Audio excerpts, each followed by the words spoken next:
Olha, primeiro assim, eu queria agradecer muito, né? 14 mil inscritos, chegamos a uma marca que juro que eu não esperava, mas é muito empolgante, assim, me agradecer muito, né?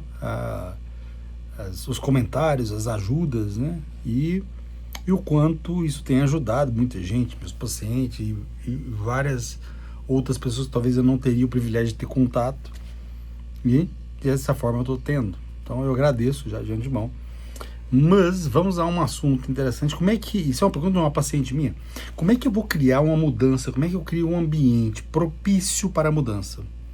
Como, né, dentro de um ambiente onde é que você está congelado, engessado, incapaz de mudar, você vai permitir que o ambiente novo surja? Como avaliar isso de forma operacional ou como uma forma quase que contínua de pensamento, de mudança, e uma mudança para uma mudança de algo que seja estruturado.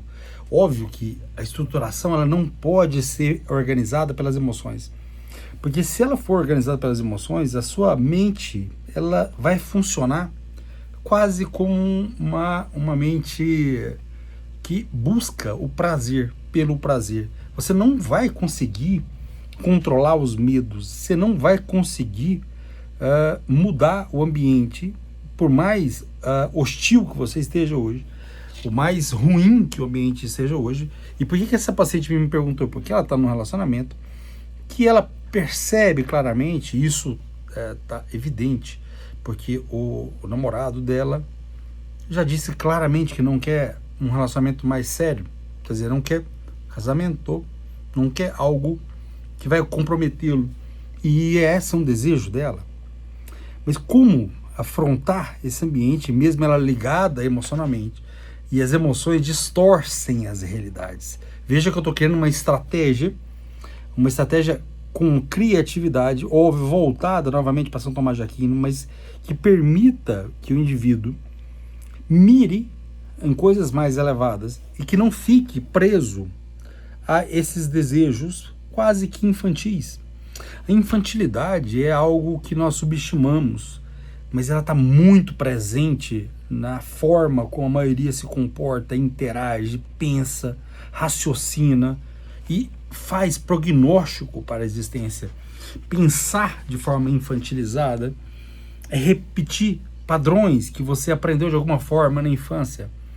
Padrões seja de relacionamento, seja até de criar esperança. Às vezes o passado teve lá suas dificuldades, teve lá suas faltas de nutrição afetiva, comida, teve algumas tempestades que surgiram, e isso impregna, isso fica impregnado na mente da pessoa, e a pessoa fica incapaz de pensar numa outra possibilidade, quer dizer, pensar de forma esperançosa, porque até a criatividade do indivíduo fica desesperançoso. Isso é triste, né? Tá, vou pensar aqui uma forma criativa de sair de algo. Mas como? Vai dar ruim, vai sair errado, sempre saiu errado, porque as esperanças que a pessoa está organizando são esperanças já fundadas num passado, onde que era outra realidade, era outra maturidade, era outro cérebro. Mas não, a pessoa perpetua aquilo de forma quase que um ciclo quase que interminável. Mas como é que eu vou começar a criar esse modelo? Como é que eu vou começar a criar um contexto propício à mudança? Primeiro, você tem que ter a resistência moldada para um ordenamento, para uma organização, para um objetivo. Você tem que controlar ou pôr como foco uma estratégia muito bem organizada. Onde é que eu quero chegar? Para isso, eu tenho que eliminar algumas coisas. E eliminação, presta atenção, isso causa dor. Isso causa sofrimento.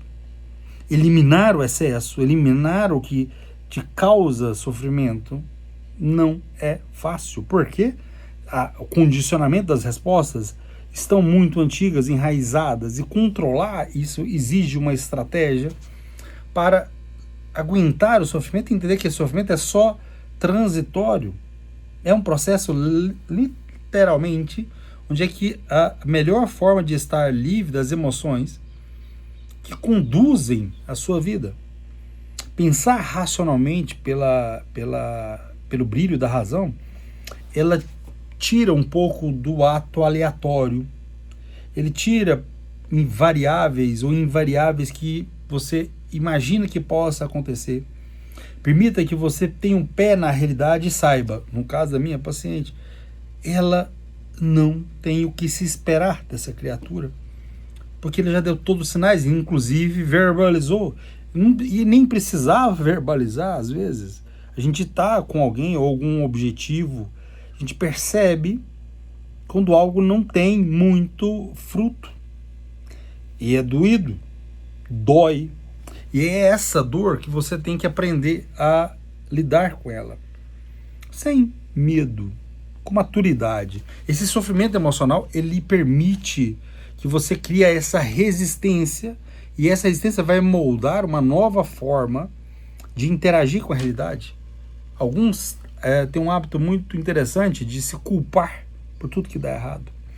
E mesmo que a pessoa objetivamente, racionalmente, a pessoa não tenha culpa nenhuma na situação, a pessoa alimenta a culpa, ela acha de alguma forma que ela é culpada.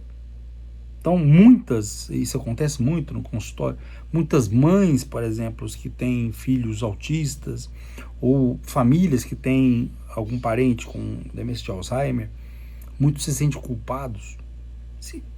Não tem correlação nenhuma direta com uma ação intencional como causadora daquele mal, mas não interessa. A distorção afetiva é tamanha que o indivíduo não consegue ver mais nada a não ser uma esperança desesperançosa, uma esperança com crenças negativas. E isso só se organiza ou se permite uma nova contexto para uma mudança do ambiente se você foca qual vai ser o seu objetivo. Nada mais pode estar no seu horizonte de pensamento, a não ser os seus objetivos. E lá você vai fazer um ato duplo. Qual ou quais? Primeiro, você vai se alegrar profundamente. E segundo, você vai sofrer. Mas doutor, eu sofrer? Isso é um ato, eu vou chamar de automutilação, de crenças distorcidas que estão na sua mente. Compreender que o sofrimento faz parte, compreender que o sofrimento pode estar caminhando com alegria. Com alegria?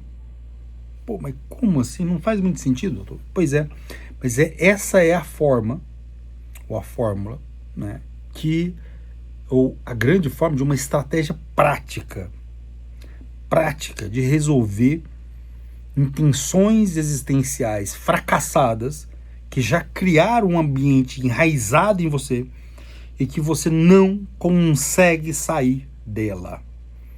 Não há outra forma, a menos que você adore, né, a escravidão e o sofrimento real. Porque quando eu falo do sofrimento com alegria, porque o objetivo maior está muito bem alocado na frente. Há esse ato teleológico, há um ato de finalidade.